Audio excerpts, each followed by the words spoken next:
All right, whiskey freaks, welcome back to another episode of the Blind Tasting Podcast. Today we're diving into something that sounds a lot like a crazy conspiracy theory from the loudest guy at your last bottle share. You know the guy. Already a couple pours deep when he gets to your house, and he's that guy.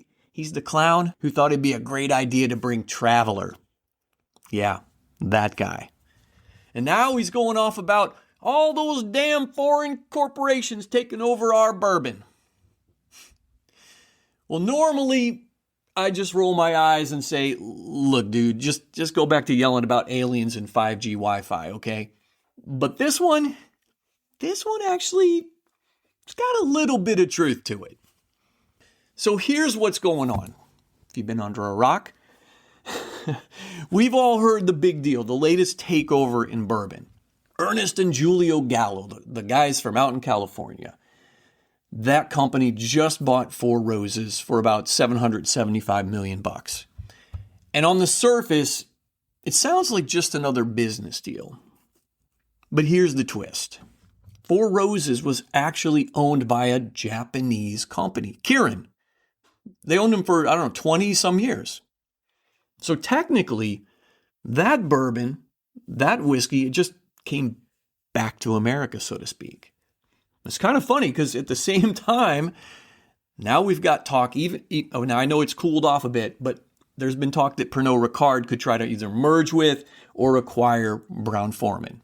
And that means, you know them, Jack Daniels, Woodford, Old Forester. Really some of the biggest names in all of the whiskey world, not just American whiskey. But they could still end up under a French company or a foreign corporation. And I know the talks have stalled. It looks like the deal's fallen apart between Brown-Forman and Pernod Ricard. But in today's whiskey world, never say never. Well, when people hear that some foreign group wants to take their whiskey, a lot of folks, they get fired up. Because think about it, guys. Bourbon, it's American. It's legally, right? The law says it's legally, it's culturally, and it's historically American. Even the rules say it. It's got to be made in the United States, and most of it comes from Kentucky, the Commonwealth of Kentucky. It's not a state, it's a Commonwealth. So when folks hear foreign ownership, what they really hear is, wait, somebody's taken our thing? And emotionally, I kind of get that. But I want to talk about the real world side of this issue. First off, the whiskey doesn't just pack up and leave. It's still made in Kentucky for the most part. The distilleries are still there, and the jobs are still there. Now, I know the profits. I know the profits. Some of those profits might be heading overseas. I understand that.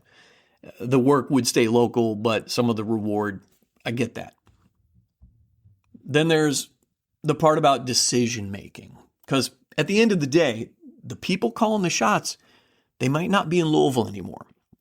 They might be in a boardroom halfway across the world. And those decisions, they matter big time. Like how much whiskey is going to get made now? Where are we going to cut costs? And how and where is the brand going to be marketed now if it's taken over by a foreign company? I get that. But think about it. Even if they never touch the liquid, they still control everything around it. And over time, that alone can change things. Now, here's the part where I think whiskey freaks really care about. Does the bourbon itself change? Because big global companies, they think differently than local or regional or even national companies. They think scale. They think consistency, and they think broader appeal or mass appeal. And what that can mean is they're going to take fewer risks with more interesting releases. They're going to make it, they're going to try to go down the approachable road, right? And make the taste profiles more approachable.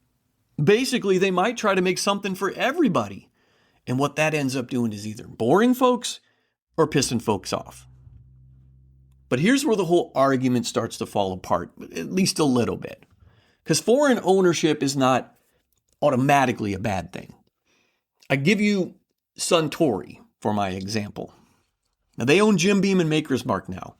And those brands, guys, they haven't faded away. They've actually grown big time over the last 10 years.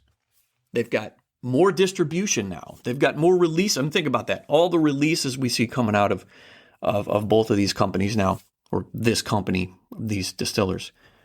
And they've got even more global reach now. And the same things happen with Campari and Wild Turkey. So what I'm trying to say here is foreign ownership doesn't kill the bourbon. Bad decisions kill the bourbon. And this isn't just a whiskey thing. It's really business 101. So let's put on our thinking caps here real quick. So I'm here in St. Louis, and I watched this happen with Anheuser-Busch firsthand. When InBev took over Anheuser-Busch, they came in like a banshee. And what they did was they focused on efficiency.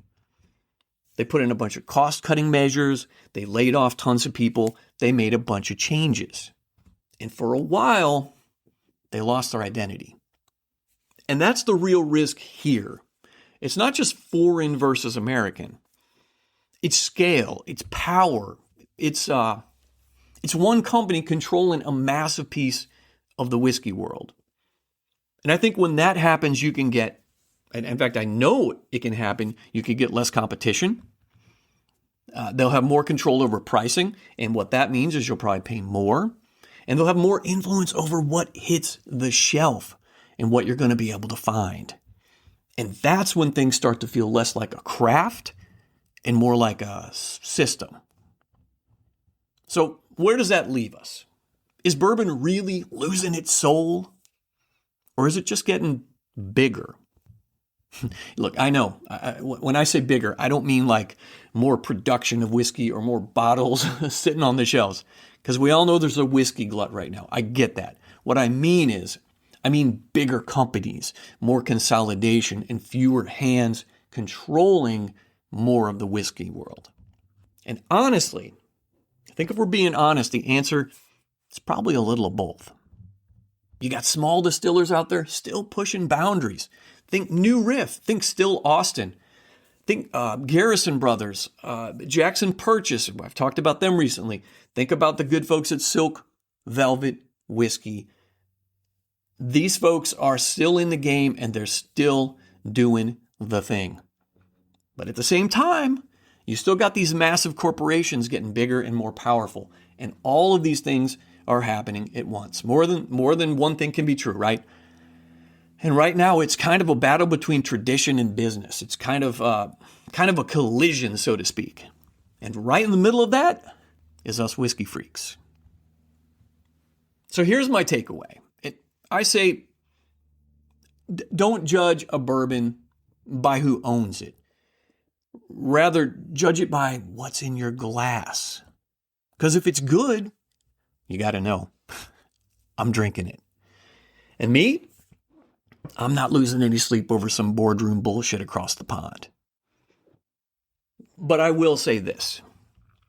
I just hope somewhere along the way, we don't lose what made Kentucky bourbon feel like Kentucky bourbon in the first place. I'm curious what you guys think. Are we actually watching bourbon lose its soul, or is this just what happens when everything starts consolidating? Let me know in the comments, guys. I read all of that stuff. And if you're enjoying these conversations that we're having here, hit subscribe and stick around, because there's going to be another episode in just a few days. I really appreciate y'all. Thank you for listening to the Blind Tasting Podcast.